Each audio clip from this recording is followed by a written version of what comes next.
추우니까 막 아침에 나오기 싫어져. 깨었으면서도 지난주에.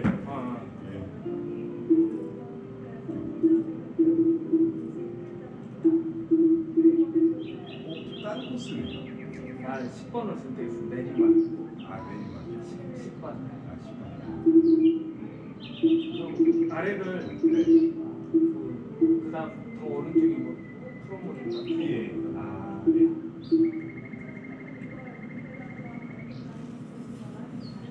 다른 걸로 하면 거리를 더 보내더라고. 네.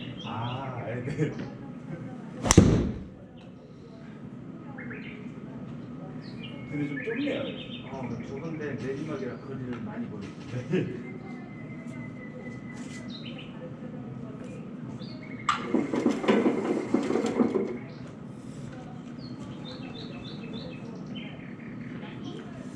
안철수가 또 나오네. 네, 맞습니다.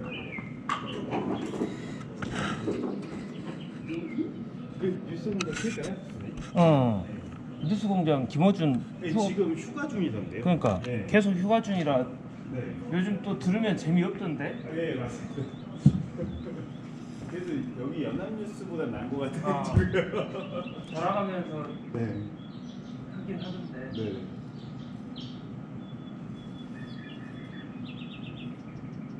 오늘 처음 들어보는 것 같아요. 오늘 임재성인가? 처음 들어보는 분들이 검찰이라는 조직을 떠올리지 않았을까라고 생각이 됩니다. 예, 검찰 이야기 하니까 말이 다음으로 많아요. 넘어가 보죠. 네, 검찰이 어제 내가 말을 잘했구나. 수사 결과를 발표했습니다. 수사 결과에 더해서 어느 의원들, 어느 당직자들 기소할지에 대한 내용도 발표를 했는데요. 네, 맞습니다. 검찰이 여야 국회의원과 당직자 총 37명을 재판에 넘겼는데 지난해 4월 패스트트랙 충돌 이후 첫 고소장이 접수된 지 252틀 만입니다. 이게 시점이 문제가 될 것 같아요. 어저께 발표한 이후에도 여야 모두가 이 시점에 대해서 문제를 좀 많이 삼았습니다. 특히 야당, 자유한국당 같은 경우는 총선에 개입하기 위한 전략이다 라고 비판을 했는데 저는 이 비판은 좀 맞지 않는 것 같습니다. 왜냐하면 결국 이건 언제나 영향을 줄 수밖에 없는 거고 만약에 한두 달 전에 기소했어도 더 맞습니다. 영향이 오히려 미칠 수밖에 없죠. 네. 민주당에서는 이렇게 비판을 하고 있습니다. 공수처법만 통과되는 데까지 기다리고 나서 비로소 늦장 기소를 했다. 왜 공수처법만 직후에 이렇게 기소를 하느냐 늦장이다라는 건데 설득력이 조금 더 있어 보이는 비판이랍니다. 검찰은 이 시점에 대해서 뭐라고 이야기하나요? 그동안 수사를 한 것에 속도를 조절했다기보단 어쨌든 빠르게 진행하기 위해서 노력을 해왔다. 그리고 여러 가지 의혹들에 대해서는 그런 것을 염두에 두고 이 시점을 정한 것은 아니다라고 발표를 하긴 했습니다만 그에 대해서 명확하게 깔끔하게 이해가 되는 부분은 사실 없죠. 예, 이미 윤석열 검찰총장도 국회에 나가서 시정을 하겠다라고 언급한 시간이 지나서 이 시점에 대해서는 검찰이 좀 비판을 받아야 할 수밖에 없을 것 같습니다. 자유한국당 의원 그리고 당직자들 꽤 많이 기소가 됐고 특히 거기에 황교안 대표까지 포함이 됐습니다. 혹시 다른 분은 어떤 분들이 포함됐는지 좀 말씀해 주실까요? 네, 물론 나경원 전 원내대표 포함이 됐고요. 강효상, 김용현 여러 의원들이 포함이 됐는데 좀 눈여겨볼 만한 지점이 법사위원장인 여상규 의원은 이번에 제외가 됐습니다. 그래서 사실 이 부분에 대해서 질문들이 굉장히 많았어요. 왜 이제 제외가 된 거냐? 공개석상에서 외압을 준 것에 대해서 눈치를 본 것이 아니냐라는 얘기까지도 나오는데 그런 의혹에 대해서는 아니다라고 일단 선을 긋긴 했습니다. 조금 더 봐야 되겠지만 아마 여상규 의원이 무죄다라고 판단하기보다는 죄는 있지만 기소하기는 좀 애매한 기소 유예 정도로 판단하지 않았을까 싶은데 왜냐하면 제2의 의원 감금 현장에 여상규 의원이 있었기 때문에 그 부분에 대해서 무죄를 판단하기 어려웠을 것 같은데 어떤 이유로 기소가 될지는 조금 더 취재나 검찰의 입장 확인이 좀 필요할 것 같습니다. 어제 나온 얘기로는 소파에 그냥 앉아 있다가 잠깐 일어나서 옮겼다, 그런 게 맞다라고 인정은 했지만 몸싸움에 특별하게 적극적 가담을 하지 않았고 또 그런 점들이 발견되지 않아서 기소하지 않은 것으로 결정이 났다 이렇게 밝혔습니다. 범죄의 가담 정도가 경미하다. 네. 좀 이렇게 이야기를 해도 이해를 해도 될 것 같습니다. 기소가 된 의원 중에 나경원 원내대표에 대한 부분들이 조금 많이 궁금했었습니다. 네. 특히 최이배 의원 같은 사건에서 나경원 의원이 현장에 없었는데 카톡을 통해서 지시를 했다, 이러한 증언들이 많이 나와서 과연 요 감금을 지시한 범죄 행위가 이 공소장에 기재가 될 것이냐가 좀 네. 궁금했었습니다. 어떤가요? 혐의가 추가가 됐습니다. 그래서 만약에 국기법상 방해죄 등으로 이렇게 진행이 돼서 벌금 500만 원까지 이제 확정을 받게 되면 의원직이 사실 박탈이 되거든요. 그래서 앞으로 이제 피선 후보가 2년 동안 없게 되기 때문에 총선이 조금 힘들다라는 얘기들도 나오고 있습니다. 뭐 나경원 의원이 기소는 됐지만 네. 실제로 재판에서 어떠한 형을 받을지 무죄가 될 수도 있는 거고 네, 그렇죠. 그거는 큰 벌을 받을 수도 있는 거니까 이제 그것이야 재판의 경과 과정 어떻게 봐야 되겠지. 굉장히 말씀해주시잖아요. 예, 맞습니다. 나올까요? 지금 상황에서 이렇게 언제쯤 나올 것이다 뭐 단언을 하기는 힘들지만 주로 이런 의원들이 피고인으로서 이제 정치자금법 위반 혐의라든지 이런 재판들을 보면 1심 판결까지는 길게 1년 정도 양산이네요, 걸리더라고요. 양산. 근데 뭐 안 했습니다. 예, 총선을 맞습니다. 앞두고 있어서 이런 부분들 조금 예민하게 더 받아들여지지 않을까라고 생각이 듭니다. 요거는 뭐 사전 분열가로서 약간 예상을 해보면 네. 실제로 행위 자체에 대해서 다툼이 없습니다. 그러니까 CCTV가 다 있고 그 행위 자체에 대해서 실제 기소된 의원들도 내가 그 자리에 없었다 혹은 그런 행위를 하지 않았다. 왜냐하면 CCTV라는 객관적인 증거가 있기 때문에 아마 뭐 정당 방위, 정당행위 이런 거를 주장하시는 거기 때문에 제 생각에는 재판이 길어질 것 같지는 않습니다. 통상 1년까지 1심이 걸릴 수 있다고 예상도 있지만 저는 뭐 3개월, 그래서 헌고까지 6개월 안에 이루어지지 않을까라는 생각들을 해보고요. 네. 자유한국당뿐만 아니라 민주당 의원들도 기소가 됐습니다. 네. 어떤 분이 기소가 됐나요? 이걸 표창원 의원 등 5명인데요. 공동폭행 혐의입니다. 이것 때문에 이제 민주당에서는 이거 기계적인 균형을 맞추기 위해서 한 게 아니냐라는 얘기가 나오고 있는데요. 사실 그 불구속 기소된 4명 의원 대부분이 사법개혁특별위원회 출신인 점을 고려한다면 이거는 명백히 보복성이다라고 주장을 하고 있습니다. 아, 뭐 검찰 입장에서야 우비 일학이다라고 얘기할 수도 있을 것 같고요. 또 어쨌든 당시의 맥락에서는 민주당은 이 법안을 통과시키는 걸 막는 포지션이었었고 자유한국당은 이 법안을 막는 입장이었기 때문에 우리는 불법적인 행위를 막는 입장에서 기소가 된 건 억울하다 뭐 이렇게 얘기를 할 수 있을 것 네. 같습니다. 안철수 전 의원이 정치 기득권 과감한 청산 필요라고 페이스북에 글을 올리면서 복귀를 선언했습니다. 네, 그동안 뭐 여기저기 러브콜에 큰 응답이 없었는데 복귀 시점에 대해서 알려지지 않았었죠. 근데 일각에서는 이번 총선 지나고서 나오지 않을까라는 얘기가 나왔는데 해가 바뀌자마자 네, 직접 알렸습니다. 좀 시기가 어떨지 모르겠어요. 사실 뭐 정치인이라는 게 늘 어려운 일을 해결할 때 또 험지에 출마를 할 때 많은 평가들을 받지만 실제로 지금 안철수 의원이 어떠한 정치 세력을 택하든 간에 길이 쉽지 않아 보인다. 특히 바른미래당의 지금 상황이라는 것이 뭐 사실상 분당 수준으로 네. 다 있는 상황이고 이 양쪽 정치 세력이 모두 안철수 전 의원에게 러브콜을 보내고 있지만 그 어떤 선택을 하든 이전만큼 많은 영향력을 발휘할 수 있을까에 대한 의구심도 있는데요. 맞습니다. 지금 현재 바른미래당 손학규 대표를 중심으로 한 정권파랑 그리고 사실상 새로운 보수당으로 이제 나아갈 준비를 하고 있는 유승민 전 공동대표 중심으로 이제 나눠져 있잖아요.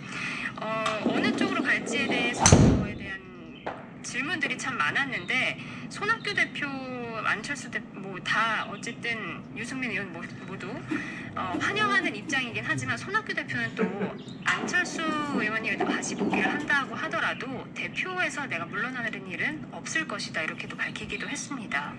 또 일각에서는 새로운 보수당 명확한 그 캐치프레이즈 때문에 안철수 의원이 그렇게 보수당이 갈 가능성이 높지 않다라고 분석하는 입장도 있는 것 같습니다. 네, 또 일각에서는 새보수당으로 갈 가능성이 적다라고 보고 있는 시선도 있는데요.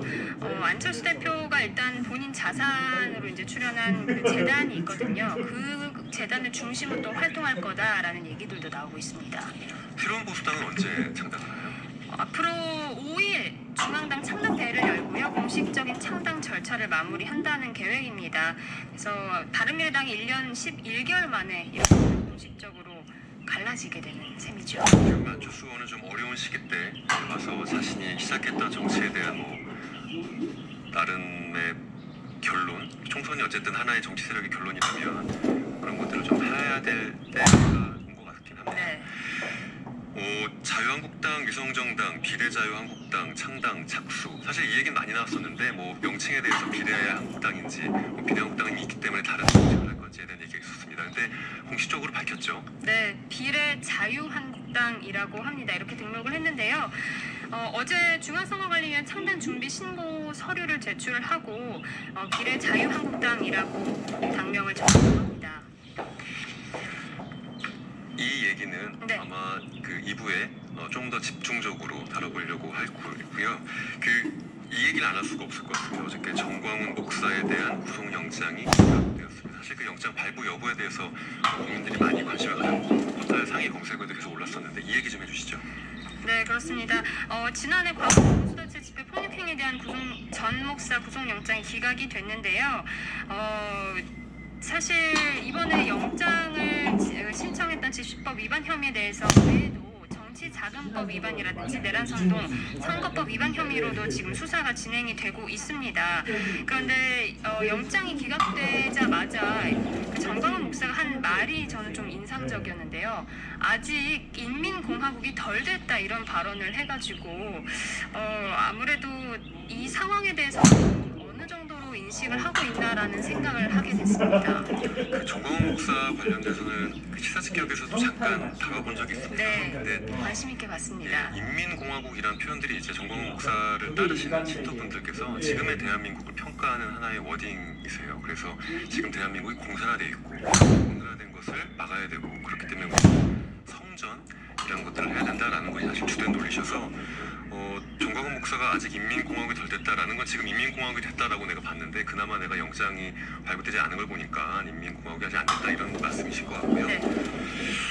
정광훈 목사의 여러 가지 범죄 혐의들이 지금 수사 중에 있습니다. 아직 그 하나에 대해서 영장을 청구한 거라서 나머지 내용에 대해서는 조금 더 검찰의 수사 결과 어떻게 되는지 확인해 봐야 될 것 같습니다. 마무리를 제가 오늘 지금 아주 네. 하고 있는데 지금까지 TBS의 류민이었습니다. 감사합니다. 네.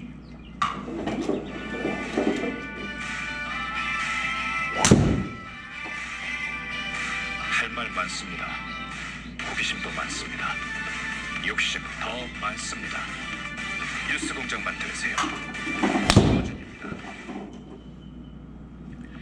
이 시각 교통정보입니다. 오늘 아침 출근길은 어제에 비해서는 교통량이 적은 편입니다만 강변북로 구리방면으로 원효대교에서 한강대교 사이에는 고장차가 서 있어서 진행이 더 안 되고 있습니다. 현재 가양대교 분단에서 한강대교 부근까지 평균 속도가 시속 30km 이하고요. 올림픽대로 하남 쪽으로 방화대교에서 성산대교 사이, 이후로 여의 상류나들목 부근이 정체입니다.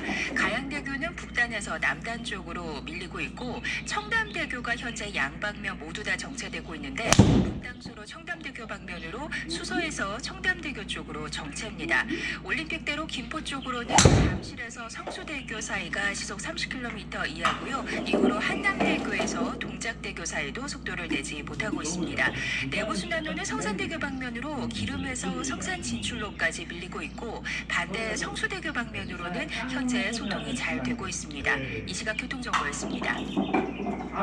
TBS 캠페인. 여보, 이 집 좀 봐. 너무 예쁘다. 그러게 이런 집을 찾으려면 누굴 찾아야 하나?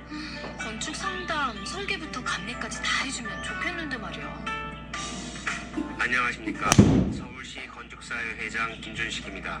집 지을 땐 먼저 국가 전문 자격자인 건축사와 상의하십시오. 건축물을 위한 설계부터 품질과 안전을 위한 감리까지 건축사는 여러분의 행복한 공간을 만들어가는 국가공인 건축가입니다. 아하! 집을 지을 때는 먼저 건축사를 찾아야 하는 거였구나. 이 캠페인은 우리의 삶을 디자인하는 서울시 건축사회와 함께합니다. 함께 할수록 기분 좋은 방송 TBS. 도박 중독은 질병이 질병입니다. 도박문제 상담은 1336과 넷라인 협찬, 서울 토피스 제공, 7시 27분 교통정보입니다. 오늘 수도권에서는 미세먼지 예비 저감 조치가 발령됐습니다. 내일 비상 저감 조치가 시행될 가능성이 높기 때문에 하루 먼저 미세먼지를 줄이기 위해서 공공부문 차량 이부제에 경차까지 포함돼서 시행되겠습니다. 지금 고속도로 상황 대체로 상황은 괜찮은 편인데요. 서울 외곽고속도로가 지금 일산에서 판교 방면으로 서운 분기점부터 송내까지 4km 정도 정체고, 구리에서 판교 쪽으로는 구리 남양주요금소부터 상일까지 밀립니다. 도박 중독은 질병입니다. 도박 문제 상담은 1336과 넷라인 협찬이었습니다.